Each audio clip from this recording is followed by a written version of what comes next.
Peran public relation dalam sebuah perusahaan sangat penting bagi pertumbuhan dan kemajuan perusahaan di era teknologi saat ini. Pada dasarnya, sebuah perusahaan sangat membutuhkan penilaian atau feedback dari para customer maupun publik. Bagaimana publik atau masyarakat memberikan respon positif perusahaan, memunculkan kepercayaan hingga memilih produk perusahaan. Dengan adanya reputasi yang baik dari publik, sebuah perusahaan akan selangkah lebih mudah dalam mencapai tujuan yang berdampak pada kemajuan perusahaan. Contoh sederhananya, jika kita mendatangi supermarket untuk membeli sebuah produk mie instan, maka biasanya kita akan cenderung mengambil produk mie instan yang berasal dari perusahaan yang kita percayai dan tidak asing di telinga kita. Secara tidak langsung, perusahaan produk mie instan tersebut telah berhasil melakukan upaya public relation dengan menumbuhkan kepercayaan pada kita dan customer lain untuk memilih dan mengonsumsi produk mereka.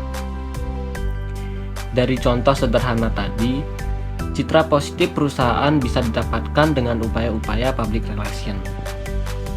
Public relation, atau biasa disebut hubungan masyarakat, adalah proses interaksi antara organisasi dengan masyarakat dalam menciptakan opini publik, menanamkan pengertian, memberikan persepsi, menumbuhkan motivasi, dan menciptakan partisipasi publik. Adapun arti publik dalam public relation adalah khalayak. Sasaran public relation yang terdiri sekumpulan orang yang berada di dalam atau internal maupun di luar eksternal perusahaan yang memiliki kepentingan terhadap perusahaan. Lalu, apa fungsi dan tugas public relation? Yang pertama, menciptakan citra dan identitas positif perusahaan. Fungsi seorang public relation adalah menciptakan citra dan identitas positif perusahaan. Untuk mendapatkan citra dan identitas positif perusahaan, mereka harus mampu menerapkan strategi khusus untuk mempengaruhi berbagai persepsi, baik masyarakat umum, media massa, dan pemerintah. Strategi program yang dirancang harus mengenalkan dan menawarkan keunggulan brand atau perusahaan. Strategi yang dilakukan dapat berupa publikasi, advertising, demonstrasi, propaganda, pameran, dan sales promotion, hingga open house. Yang kedua, melakukan riset perilaku publik.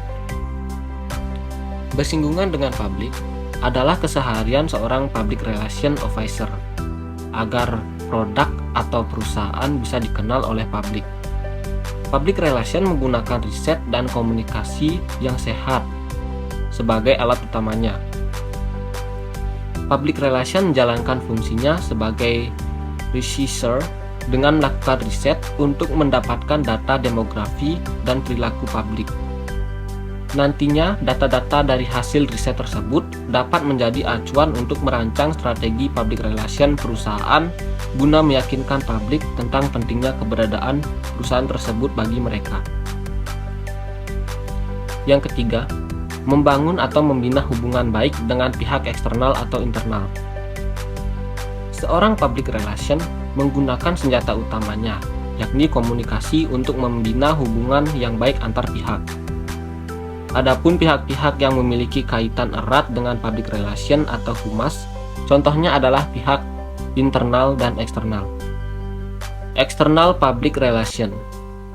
Kegiatan komunikasi dua arah perlu dilakukan public relation pada berbagai pihak, salah satunya pihak eksternal. External public relation adalah orang-orang yang ada di luar lembaga atau instansi yang ada memiliki hubungan atau keterkaitan dengan perusahaan. Misalnya, publik atau masyarakat, pelanggan, media massa, lembaga formal hingga pemerintah. Seorang public relation dikatakan sukses dalam prakteknya jika pihak-pihak eksternal memiliki kepercayaan dan memberikan penilaian positif terhadap perusahaan. Internal public relation. Tak hanya menjalin komunikasi dengan pihak eksternal saja, public relation juga perlu menjalankan fungsi internal. Internal public relation adalah bagaimana seorang public relation dapat membina hubungan yang harmonis dengan pihak internal, dalam sebuah perusahaan. Maksud dari pihak eksternal di sini adalah orang-orang yang berada atau tercakup dalam perusahaan, seperti pegawai dan stakeholder. Sebagai contoh, sebuah perusahaan memiliki pegawai yang terdiri dari berbagai budaya, agama, dan karakter yang berbeda. Tugas public relation adalah bagaimana membangun komunikasi timbal balik antar karyawan dengan berpegang teguh misi perusahaan dalam melakukan pekerjaan. Hal ini dilakukan untuk meminimalisir miscommunication antar karyawan satu dengan yang lain. Tidak jarang jika public relation melakukan agenda atau kegiatan bonding antar pegawai untuk mempererat rasa kekeluargaan dalam perusahaan. Yang keempat, melakukan publikasi di media massa. Ada kalanya sebuah perusahaan sedang berada dalam permasalahan dari segi pelayanan maupun finansial. Untuk mengatasi permasalahan tersebut, public relation memegang peranan penting di dalamnya. Mengapa?